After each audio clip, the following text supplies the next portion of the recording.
On the Security Weekly News, I try to scan and produce a quick look at some of the major stories to help you keep up with what's going on in and around the industry in a short format.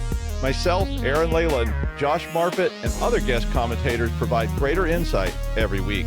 I'm Doug White, and I hope that you'll look for the Security Weekly News in all of your favorite podcast catchers and subscribe for the latest content.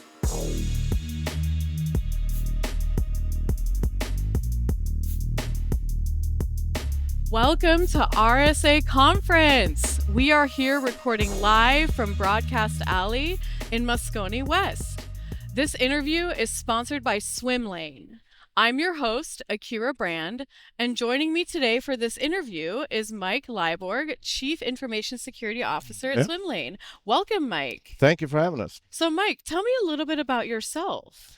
Swedish by nature, born and raised, and have been in the U.S. for like 20 years, heavily focused on security since I've kind of moved here, and been with Swimlane for 7 years, and kind of watched it grow, and it's just been such an interesting and phenomenal ride. So still learning every day, but we have a pretty amazing product and great team.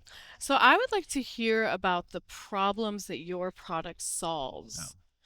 So if I go back to early days, one thing that I didn't necessarily enjoy doing was the same thing over and over again. Yes.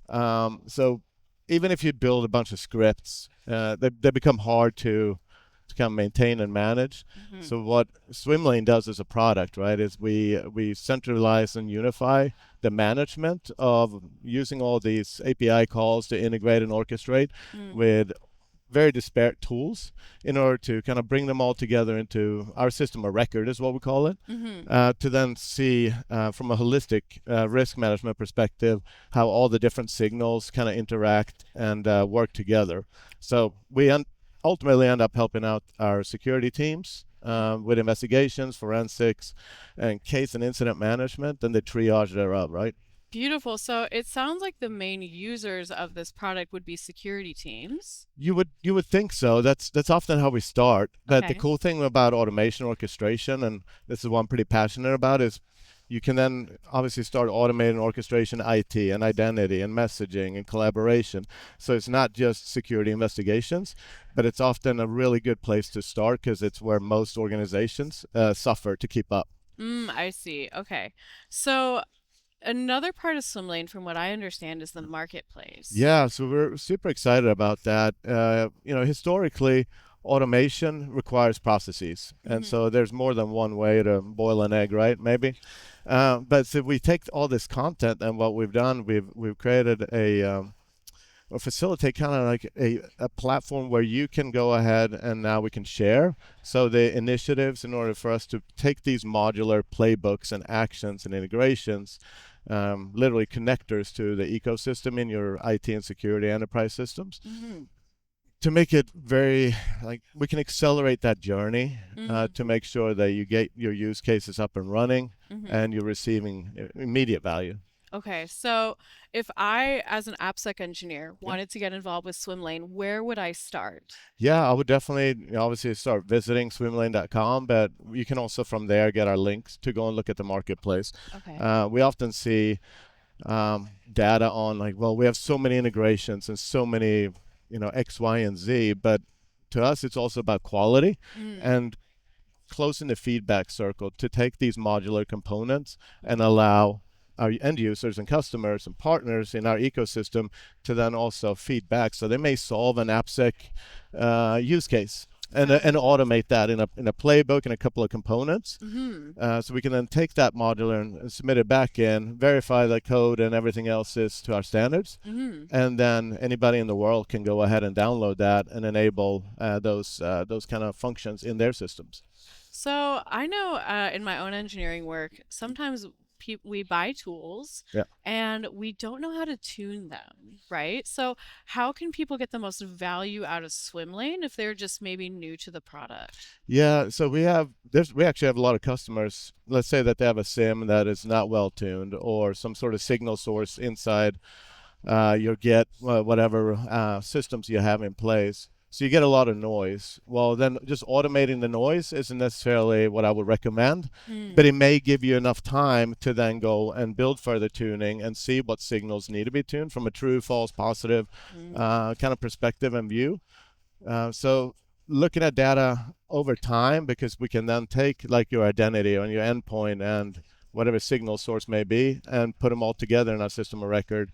So when you take all of those signals and normalize them, and now you can also see which systems are out of tune, and maybe you decide, well, I'm going to go out and offboard this tool and onboard another one, because you may have several years of data now. You can then also see what those trends, if they're driving business initiatives, if they're introducing new risk or friction between teams. Got it. So how do you measure those things? Like, how do you know if this is actually helping your business or if it is reducing that friction? Like, is that something that Swimlane can help with, or how do you find that? yeah, we often look at flash to bang, right? When it's in, let's say it's incident response or remediation. So your MTTR, your dwell time, your overall time. So depending on what the tools are in your stack, it's generally pretty easy to look and see what those times are, how they're affected during the implementation phase, and as you trend that over time. Okay. Yeah. So I want to talk a little bit about a hot topic today. So of course AI is hot right now. It's a buzzword, it's a concept, and it's an actual real technology. Yeah. So I want to hear, what role do you see AI playing right now in cyber in general? So I think just in general, I think it's phenomenal. You have basically two options, right? You can either embrace it and endorse it and figure out how to kind of mitigate risk by using it, put in the controls and everything else in place. When it comes to automation in our platform, the way that we built it out is with our own LLM. So we have our private LLM. So we can take all of these disparate siloed sources and ask it questions. So it's a lot of prompt engineering and then doing discovery, things you wouldn't normally see, where we kind of built a fusion of all of this information. Because otherwise, if you're not a subject matter expert on your 30 tools in your security stack, now you're building 30 different queries to 30 different tools. And here, by orchestrating and automating all those signals together, now you can ask it a simple question, and then that will float to the top, for example. So prioritizing cases and incident response can become pretty easy, or we can enable you to kind of have enhanced use of AI. I don't think we're going to replace people yet.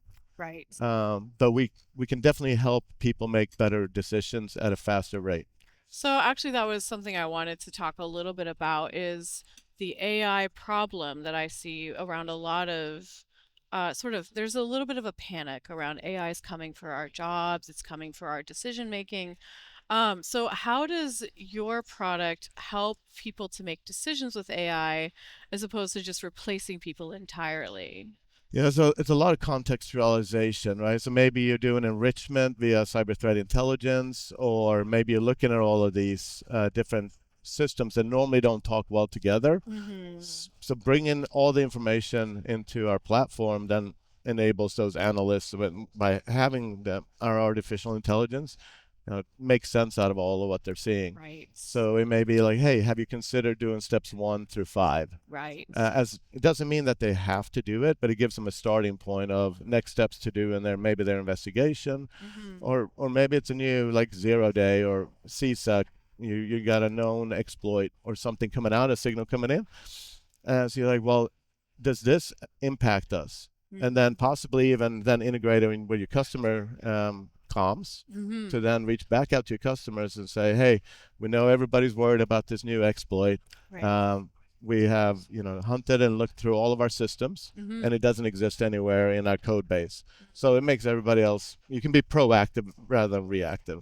So that's a huge I think advantage when it comes to AI of enabling us to query all these data sets. It sounds like you're a big market differentiator in that way, right? Yeah. Like you have so much data that the AI can sift through. It sounds like you have your own private LLM that you've trained on this data. What is the next section of maybe your product roadmap that you are going to integrate AI with? Yeah, I think pushing it further out to the edge. So Okay. a lot of like our sensing fabric, so taking out our sensors and moving them further out. To have the ability to ingest information, maybe from IT, like OT systems as well. Mm-hmm. So getting a lot closer to the data sources rather than pushing everything into a mega lake and then going and asking for it. Let's filter the noise on the edge, Yes. get the information that we need, Yes. but also making that centrally, like giving us the ability to enable our customers to centralize the management of all of those signals on the edge. So I've heard you mention a word a couple times now, and that word is noise. Yeah. It sounds like you're really passionate about reducing that noise. Can you tell us more about what you mean when you say noise and like how that fits in with your overall vision for Swimlane? Yeah, I think you talked about tuning, right? Right. Tuning that kind of goes back into a lot of noise, but it could just be like noise to me. Maybe like if you ask me what I hate to do, it's reporting. Yes. So that's noise because in the old days I used to have to go to maybe our identity system and our EDR and all these different tools, right? Mm-hmm. And then export a CSV and build a pivot table Yes. and then merge all that data together. So that's noise to me. It's a waste of my time, right? Got it. So by automating all of that, now it becomes repeatable, predictable, and as we interview the consumers of the information, maybe it's the board, maybe it's the rest of the leadership team, or maybe it's your vulnerability management program. Like, what do you want to see in this report? What's the frequency you want it? And once you build that, now you just press schedule, and now you don't have to deal with it. Beautiful. So it frees you up to focus on the really important things. Yes. Okay, so I know in my own engineering work, noise is a huge issue. We're constantly triaging things potentially that don't actually matter. And so I'm really glad to hear that Swimlane has this market differentiator here that they can really cut through that noise. Yeah, and I think, especially with the marketplace, the focus there is truly to take all of our lessons learned. Mm-hmm. So we're very fortunate. We have some really large partners and customers. So take what they're building out, making that modular and making it easy for the rest of our customers to consume via our marketplace. So my next question for you is a little bit of a pivot. Okay. And I would like to talk to you about what you're seeing in the security space as far as software security and how that fits in with Swimlane. Yeah, I think just supply chain in general. Third-party risk is always everybody's concern, right? Yes. And as we continue to build out our enterprise ecosystem, no matter what really vertical you're in, you're obviously introducing risk. So the supply chain and then software security in general, application security, making sure that we truly focus on the code that is written. And then getting rid of that noise, because a lot of times when you import libraries or whatever you may be doing, you may not call everything in that code base. You may just use a snippet, and then someone, downstream then picks up a vulnerability or an exploit. But if it's never callable, like, it's still going to show up in scanners. Right. So we got to figure out, help the application security engineers, our developers, and our product vulnerability risk mitigation teams, enable them to sift through the noise and actually see what's active and what should be prioritized. So to wrap up here, we have a couple more minutes. Okay. I would like to know, what is your ideal customer? So if someone is listening to this right now, those are listeners out there, if someone was to use Swimlane, like, what job title would they have? What functions would their job be? And how are you and those customers finding each other? Yeah, that's a great question. I think from a market perspective, the larger organizations generally thrive in the ecosystem where they have set processes, maybe as written, right? Right. So it says like, hey, step 1, do this, step 2, 3, 4. Yes. So historically, we would target larger enterprises because it was easier to say if this, then that. Right. Now we're seeing with our marketplace and the consumption of some of these components and how easy it is to take, I'm swapping out EDR platform 1 to 2. You don't have to redo your playbooks and your workflow. You just hey, we're taking in signals now from A and we're swapping it to B. So now we can see, like, down market, mid market, and then help them accelerate their risk management programs as well. Beautiful. Okay, well, you know what, Mike? We are just about at time. Do you have any last thoughts for us? No, just automate. I really can't. Like, we do so many investigations every year with a really small team. We're always here. I would say swing by our booth or hit us up, and let us help you automate your security and risk management programs. Beautiful. Well, Mike, thank you so much. Thank you. Thank you to all our listeners. For more information on Swimlane, visit securityweekly.com/Swimlane RSAC. Thank you again, Mike. Thank you. Welcome to RSA Conference 2024. We're here recording live from Broadcast Alley in Moscone West. This interview is sponsored by Direct Defense. I'm your host, Adrian Sanabria, and joining me today is Jim Broom, who is the president and CTO at Direct Defense. Thanks. How you doing, Jim? Yeah, doing well. Thanks for having me, and good to see you again this year. Yeah, we did an interview last year as well. Yeah. So, Mark Andreessen, when he originally said software was going to eat the world, he did a decade after that. He went back and revisited it and basically said he was right, except for healthcare. Right. And he kind of called out healthcare as the one industry that didn't quite go anywhere. Like, you still go to, pretty much any doctor's office. You're filling out paper forms. It still feels like the dark ages, compared to everything else. Yeah. And they've not been having a good time when it comes to been in the news, especially for the past month. So, yeah. So, today we're going to talk about navigating ransomware threats in partnership with an MSSP like Direct Defense, and particularly focusing on healthcare, right, and how MSSPs can help healthcare organizations. So let's start out healthcare. There are some reasons for this, that they haven't made a whole lot of progress. Healthcare environment. This radical thing about patient first. FDA. Yeah. It's hard to update technology in hospitals. A lot of hospitals have, and it's healthcare isn't just hospitals, but there's a lot of old technology that's very difficult to patch, to update. So what are some of the challenges here, that are specific to that? Yeah, I mean, realistically, kind of hitting the nail on the head of, we have a lot of legacy stuff. Yeah. We may or may not have really good network segmentation, which is one of the principles we've been talking about for forever. Flat networks. Yeah. Extremely flat networks, or just, zero trust is not a real thing in there. Yeah. And we also have procedural problems. So, we've been working with health customers for a long time now, but specifically in the last year, with the rise of ransomware threat actors going directly against them and targeting them, what we found is, while there are processes, procedures, run books for how to operate the hospital during a natural disaster or continuation of services for patient care, they haven't really done the same due diligence when we get into cyber and just uptime availability of IT infrastructure. And so while they still have the path to go back to, paper, right, what they haven't really thought about is, what if you have a truly disaster event of your core infrastructure? And ransomware is, unfortunately, a real world field test of that. So.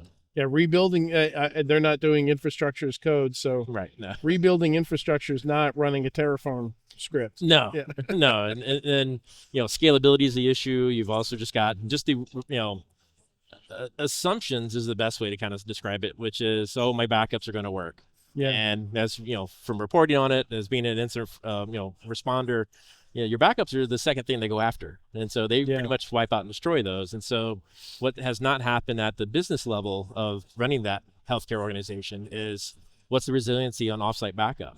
When was the last time that backup was done? Or is tested. That's now you're getting into procedural problems. Yeah. But just what's the viability of that solution, and is it in line with the business expectation? In many cases, the answer is no. The business is like, I can't live with more than an hour of missing it in my gap in my data, and you find out, the last backup was a month ago.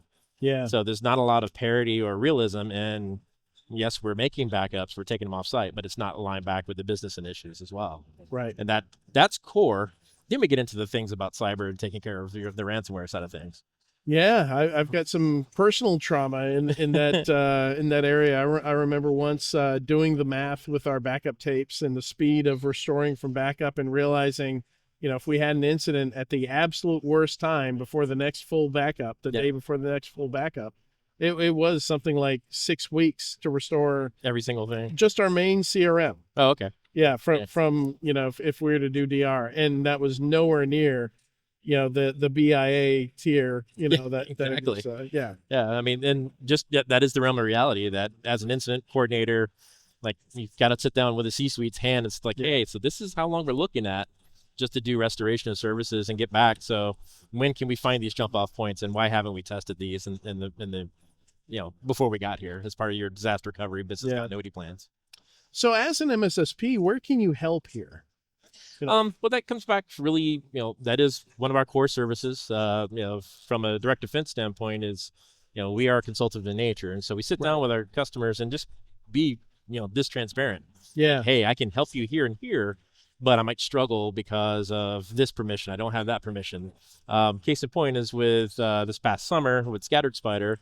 A lot of the activity we saw there, we knew we went head to head with them on 8 different occasions. Yeah.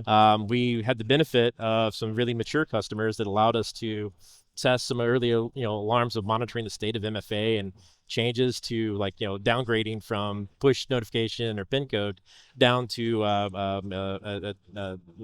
phone number for text messaging.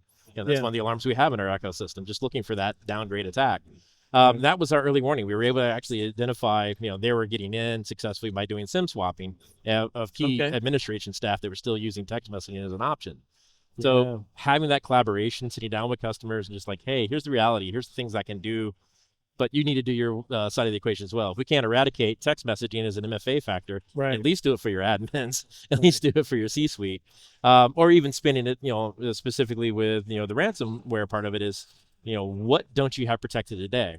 We have a really good partnership with a company called Halcyon. They're running around. And they're singularly focused on ransomware. But we've seen threat actors. We do some joint work around incident response. We've seen threat actors have enough time to break into the VPN device, brute force over 25 days to get into the domain controller, and then walk around until they found the antiquated box off to the side that didn't have any modern EDR on it to protect the organization. So again, it's that kind of conversation of, hey, what's your asset awareness? Where's this? Where are we at in your program? There's always that box. Yeah. Especially talking about healthcare. Absolutely. Like, not only do you have the weird one-off systems that are maybe an older operating system or something like that, because or a bed. The hill run beds are a smart bed. Yeah. Whatever vendor makes the product that system is connected to, doesn't work with the latest version of Windows, or doesn't have drivers for something. Or they don't even own it.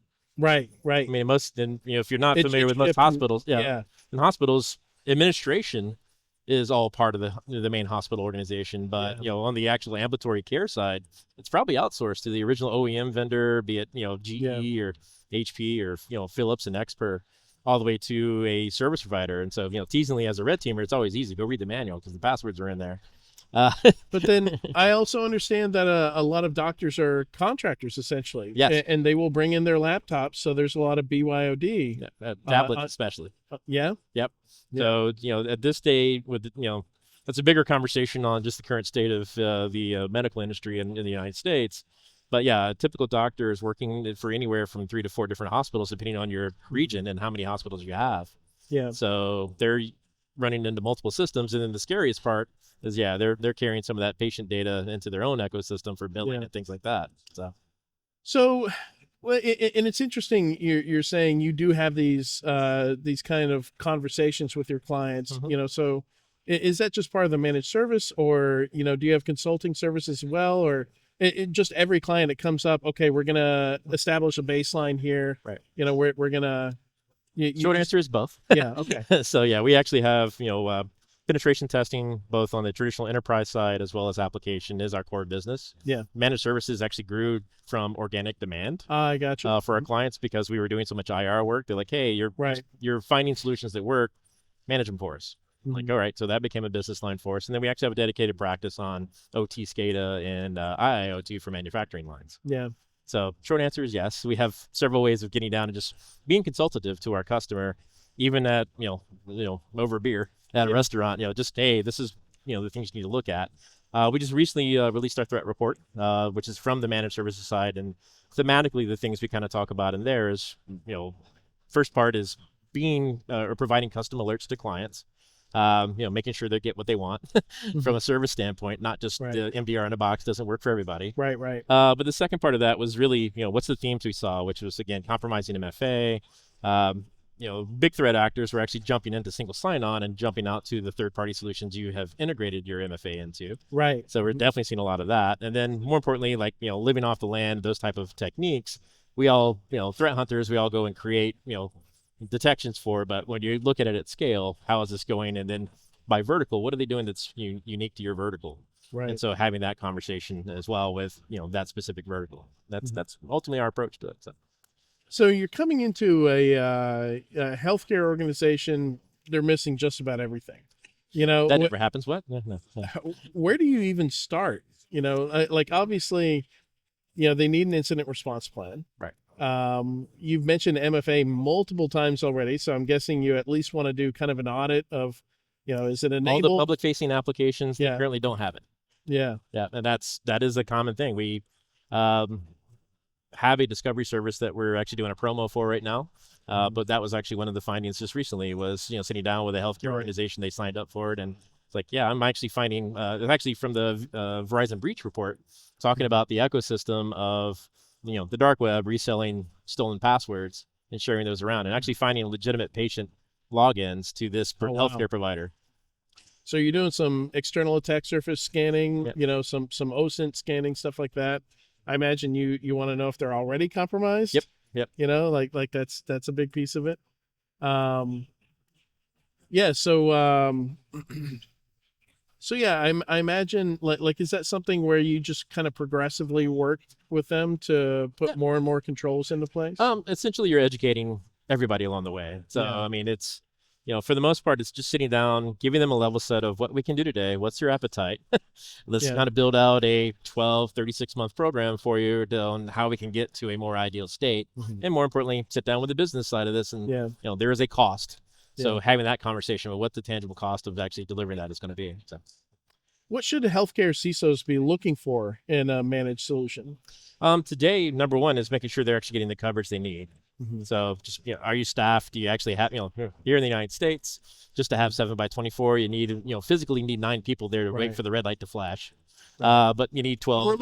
We're talking about a SOC kind of function here. I mean, just for someone to acknowledge that a red light flashed, yes, that is going to be a SOC conversation. Right. But the other part of that is really where you at in the, your insurance providers dictating what you have. Right. What's the quality of solutions you're currently invested in? How operationalized, to use a fun, buzzword to it, but how effectively are you guys using these? Can you do you have high confidence alerts? Do you have this? Or are you getting death by 1,000 paper cuts with 85% false positive alerts coming down and killing your poor SOC? Yeah. Those are all part of the, just taking security and making it a real operational state for the organization. For you guys, is partnering with cyber insurance, is that a pretty important thing these days? I mean, yes, especially if you're into the incident response side of the house, your insurance providers are typically dictating who you have to use. We're a little bit different. We do work with several insurance providers, but we're also a little bit different in that we're typically the advocate for the business. Right.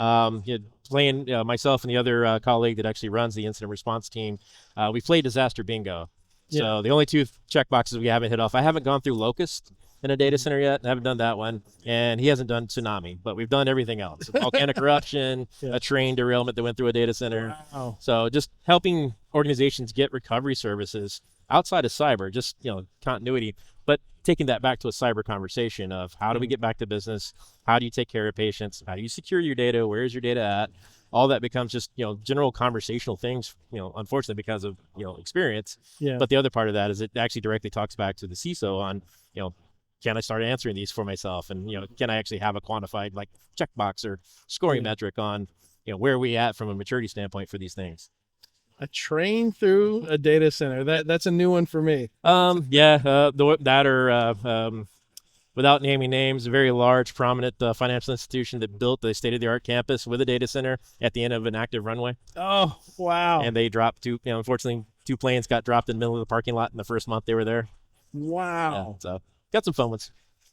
Wow. Yeah, that's I don't think I ever accounted for that when I was in charge of DRBCP. I don't think we're close to any airports or railroad. I mean, the building was beautiful. Yeah. The site was beautiful, but yeah, no one did an active, risk analysis on, plane, path, Yeah, maybe they looked at flooding, Yep. but forgot the other things. And the derailment, we never had a problem, and literally the train came off and it moved 85 feet that way and went right through the side of the building. Wow. So the spindles were in the front yard. Yeah.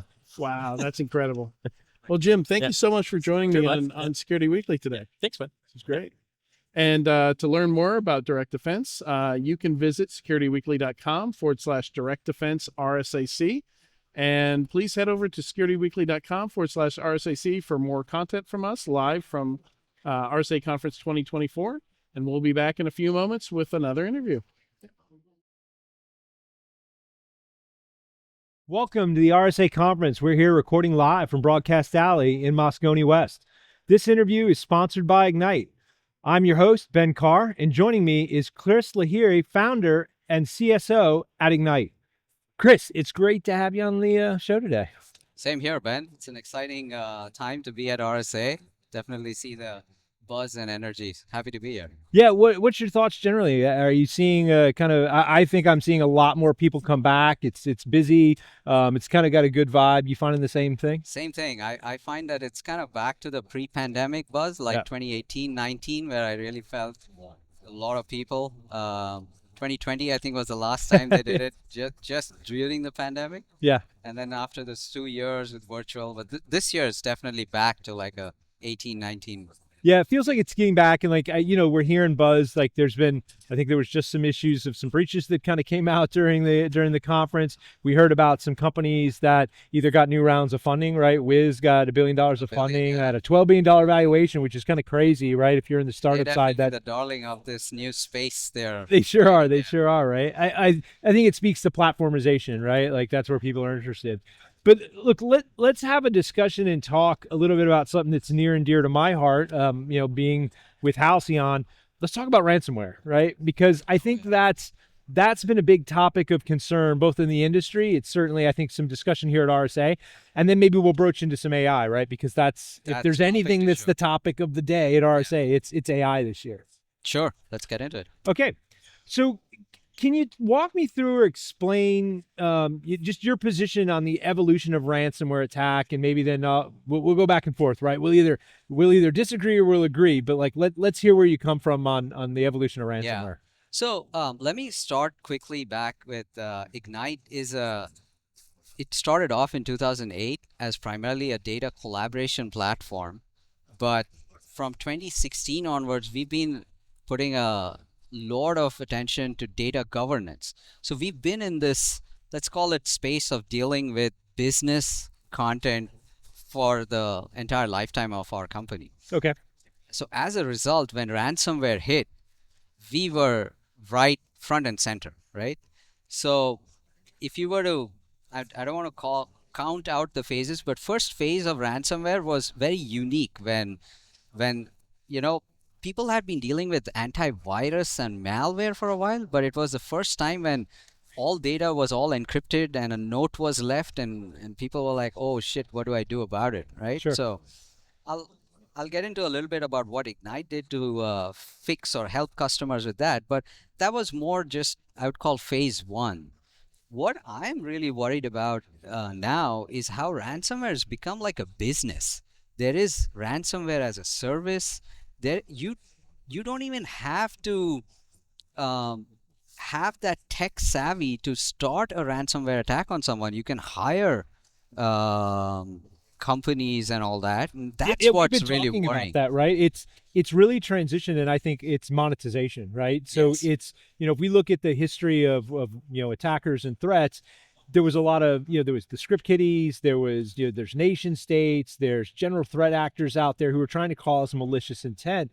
But I think this is transformed with ransomware because it's about a monetary motivation. Correct. And once you do that, it brings a lot of people out of the woodwork. And you rightly point out, this has changed to a full business venture, right? Initial access brokers, ransomware as a service, the crypto exchanges, even traditional ISPs that are being utilized, right, and selling their services to host all these things Yes. on.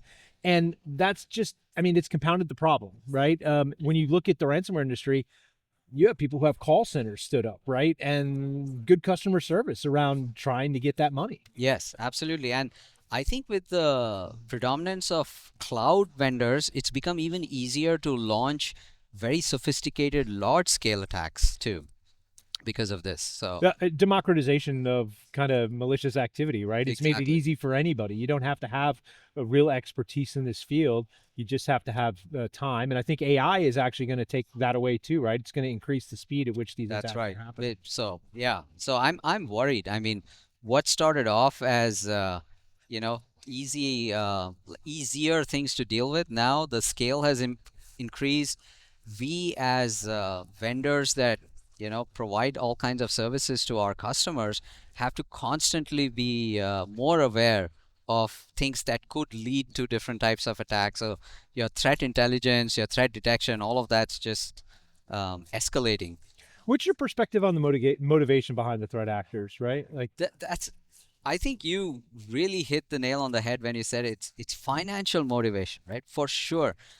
So we know the FBI's policy on you don't negotiate with terrorists. They say that, right? Sure. So that's their policy on ransom. They come out publicly and say you should not pay ransom. But I have personally been on many calls where they say, look, that's our public policy, but we can't dictate what a specific situation for someone is. And unfortunately, whenever there's like life-threatening type things, hospitals or others, they do pay ransom. So the only reason why ransomware still exists as a business is even if it's not very publicly discussed, people are paying ransom. I'm just wondering, so I have a question I'll follow up with, but like I'm generally wondering if we're only seeing the tip of the iceberg, right? So when we see people pay large ransomware, obviously the monetization, that increases the benefit, increases people's need to do that. But does this then transfer over into people with political aspirations, right? Terrorism, nation states that say, look, maybe it's not monetization anymore, but maybe I can utilize this same activity to create additional concern because like you said, when life and limb are in danger, right? When it's large financial impact to the country or healthcare, we're seeing people pay these things. Yeah. No, I have a paranoid view on this, maybe because as a security practitioner, that's how I think, but we're all paranoid. yeah, but see, you'll notice that banks, you rarely hear of a Citibank or a JP Morgan getting hit by ransomware, okay? Because that's where the money is, but they don't get hit by ransomware so much because they've got armies of security people, tools, technology, and all of that that's supporting it or preventing it. The things that you hear about are these cases where a hospital or a local something, like someone They're who wasn't underfunded, right? It's typically underfunded. So they don't have good response, they don't have any good negotiation, and they don't have good protection up front. Exactly. So they are the ones that end up paying the ransom. But this, to your point earlier, I feel this could just be a dry run for a nation state to say, oh, okay, if I could take this down, then I could potentially have wider impact if I can take down all the local whatever system or something they're after, then they would cripple that part, right? So yeah, Colonial Pipeline was a wake up. Exactly. That, right? Yeah. Exactly. So the question I was coming to with that is, how do you come out, and this can be a politically charged topic for people to discuss, but where do you come out with actually making this illegal? Like the federal government taking that step to say we're not going to allow paying. So OFAC guidance has already done that for several countries and saying if it's by these countries you can't, but it's really hard to tie that back. Do you think that there's a necessity for regulation on a wider basis to say we're not going to allow the financial motivation to be there, and to do that we're going to take away the ability of U.S. companies to pay? Do you think that would change the game, or do you think we'll never get there? I think it's a political thing. I agree that there should be some such regulation, but you got to look at it from the people who are being impacted. It's like, okay, if you say that the government's saying I cannot pay, but what are you going to do about it if you do actually get hit? Like all these other downstream things in terms of insurances and all of them, right? Like law enforcement and all of these other people also need to come and help Yeah, and recover from a situation like this. I've had this conversation with a couple of people, and one of the things I've come back with is, look, if we did that, I think, instead of paying ransomware, if the government had some type of assistance to help with the recovery, right, and the remonetization of the company to get back on their feet quickly. But yeah, I agree. It's hard to think about being able to make that quick change and actually have it work, right? It would take some time for that actually to work its way through. So, when we think about threat actors and attack behaviors with phishing, social engineering, like all the efforts people make, are you seeing anything that you're currently observing from a trend perspective, things that are changing, ways this is being used in the ransomware threat?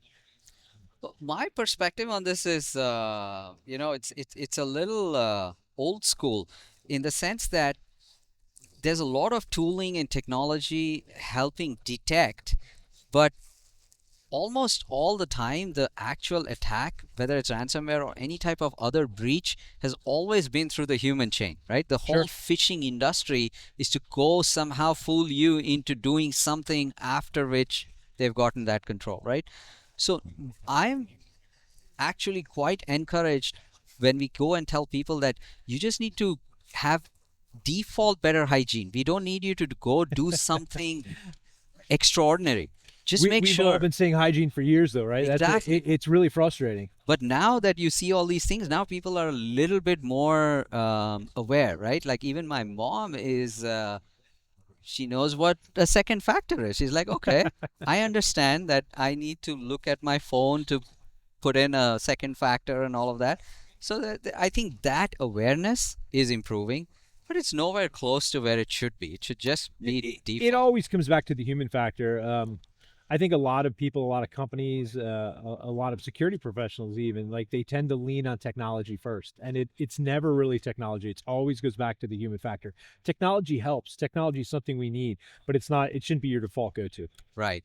So I think once that happens, if it gets extraordinarily difficult to cause a breach, to penetrate some type of situation, then I feel you may see only really sophisticated ransomware type things happen, which is most of the time motivated by something else. It'll be a nation state or like a world war type of a situation, as opposed to someone who can, just to prove a point, they're able to take down something and make some money. Sure. Are there any proactive measures that individuals or organizations should really be thinking about taking to combat ransomware from your perspective? I think it's a continuous effort. Many people think that, if I just have this policy, my IT policy says everything is two-factored and that's it. If there's no check on it, right? Like you wrote the policy, that's fine, but how are you enforcing it? Do you actually make sure that there are no exceptions? You haven't allowed that one, solution to say, just because they don't support two-factor or something, I'm going to allow it. I think those are the things. So I think what I'm saying is continuously evaluating to find that weakest link in whatever it is. Well, you said getting back to basics and get back to hygiene, right? So that I equate that to trust but verify. Yes. Right? Like, so again, you go back in, look at your controls, verify that they're in place, verify changes haven't been made, That's and right. kind of do it on a continual audited process basis, right? That's right. And the good news is there's lots of technology that can help you do this. Earlier, maybe you had to dedicate some IT person to go look at all of these and all that. Now there are all kinds of solutions that'll make that easier.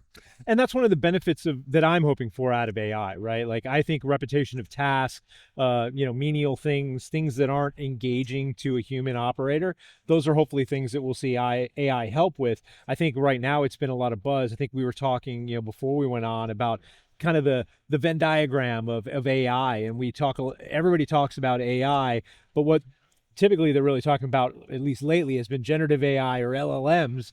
when the larger AI, there's a lot more stuff that we should be focusing on and could do in various areas of AI that would actually help the end user. Yeah, that's right. If you so AI and this Gen AI post Chat GPT is November 2022. So if you look at any publications, anything that people would talk about tech before then, you would hear ML quite a bit. Correct. Machine learning and all that, right? Which is a precursor to all of these LLMs and all that anyways.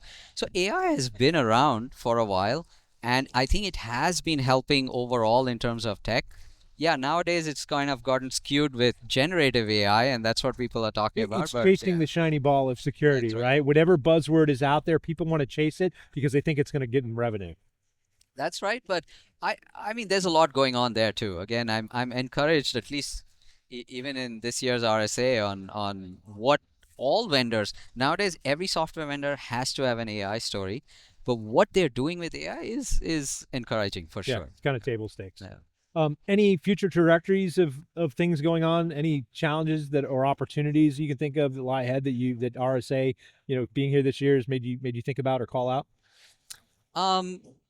The people, for sure. The people are back, and they are again.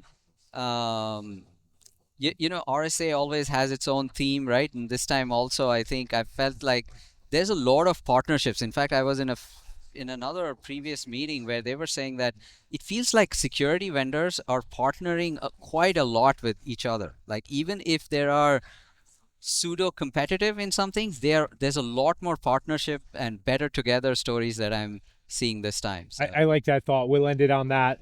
Security vendors partnering together, and hopefully companies partnering with their security vendors. Absolutely, right? yeah. So, Kris, thank you for joining me. It's been a pleasure to talk with you. Thank you for joining Security Weekly. Visit securityweekly.com/ignite RSAC to find out more. Check out all of our RSAC coverage at securityweekly.com/RSAC. Thank you.